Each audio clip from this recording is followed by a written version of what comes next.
አሰላሙ አለይኩም ወረህመቱላሂ ወበረካቱ። ውድ የጥናት አካዳሚ ቤተሰቦች እንኳን በሰላም በደህና መጣችሁ ማለት ነው። ዛሬ ሌላ አምስተኛውን ክፍል የአማርኛ በእንግሊዝኛ ትምህርት ይዤላችሁ መጥቻለሁ ማለት ነው። እናንተ እስከ መጨረሻው ድረስ በጥሞና በመከታተል የዚህ ትምህርት ተጠቃሚ ሆኖ እንዲሁም ለጓደኞቻችሁ ሼር አድርጉላችሁ ይህን ቪዲዮ ማለት ነው። ቪዲዮን ከመጀመራችሁ በፊት የኦንላይን ትምህርት ከልዩ እገዛ ጋር በግሩፕም ሆነ በግል መማር የምትፈልጉ ልጆች ካላችሁ እዚህ ስክሪን ጋር ስልክ ቁጥራችን ባስቀመጥነው ኢሞ፣ ዋትሳፕ፣ ቴሌግራም ጋር አናግሩን። በግልም ሆነ በግሩፕ ትምህርት የኦንላይን እንሰጣለን ማለት ነው በየትኛውም ቦታ ሆኖ። እንዲሁም ለማይመቻችሁ ደግሞ ቅዳሜና እሁድ በነፃ ከ4 ሰዓት እስከ 5 ሰዓት በቴሌግራም ብቻ ለሚመጡ ትምህርት የኦንላይን ትምህርት እንሰጣለን ማለት ነው። ቪዲዮ እስከ መጨረሻው ቪዲዮን መከታተል አትርሱ ማለት ነው። እስከ መጨረሻው ድረስ አብራችሁ ይቆዩ። እሺ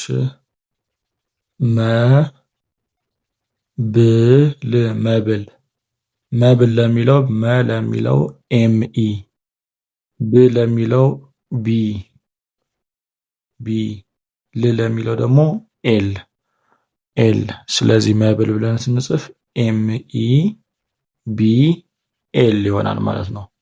ኤምኢ ቢ ኤል ይሆናል። ስለዚህ ደግሞ ሙያ ሙ ስንል ኤምዩ ነው። ሁለተኛ ፊደል ስለሆነ አናባቢው ዩ ስለሚሆን ማለት ነው። ያ ደግሞ ዋይ ኤ።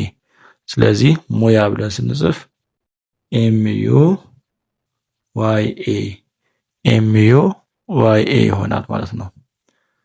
እሺ ሚና ሚ ስንል ለሚ ኤም አይ ነው። ና ስንል ደግሞ ኤንኤ ነው ማለት ነው። ስለዚህ ሚና ብለን ስንጽፍ ኤም አይ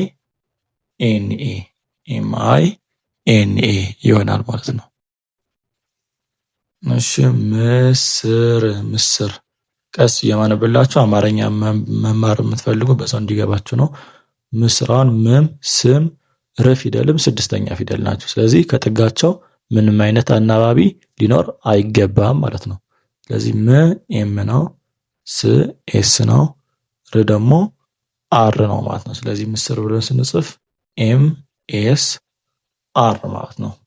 እሺ ወደ ቀጣይ ስንገባ ወደ ቀጣይ ከመግባታችን በፊት ላይክ ያላረጋችሁ ካላችሁ ላይክ አድርጉት። ሰብስክራይብ ያላረጋችሁ ካላችሁ ሰብስክራይብ አድርጉ ማለት ነው። እሱን ካረጋችሁ ወደዚህኛው እንቀጥል። ሰራዊት ሰ ለሚለው ኤስኢ ነው።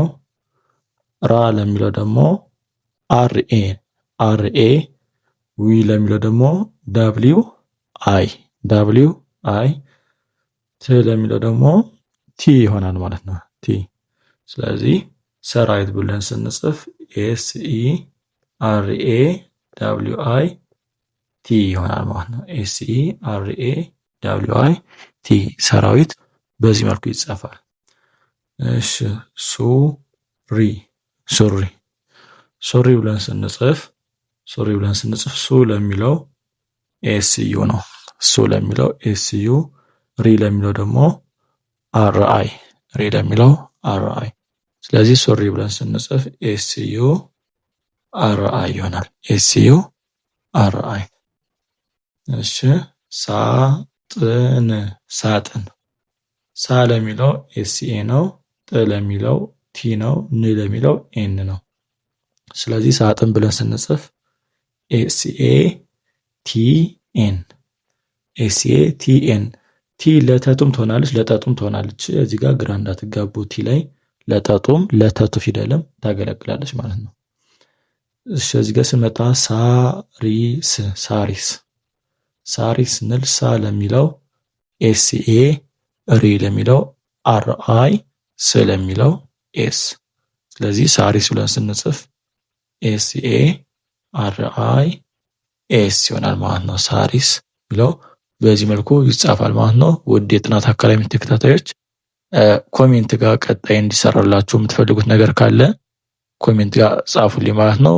እኛ ትምህርት አማርኛም፣ ኦሮምኛም፣ ሂሳብም እንግሊዘኛም ከመጀመሪያው ጀምሮ ከዜሮ ጀምረን ነው የምናስተምረው ማለት ነው። ምንም መሳቀቅ አያስፈልጋችሁም።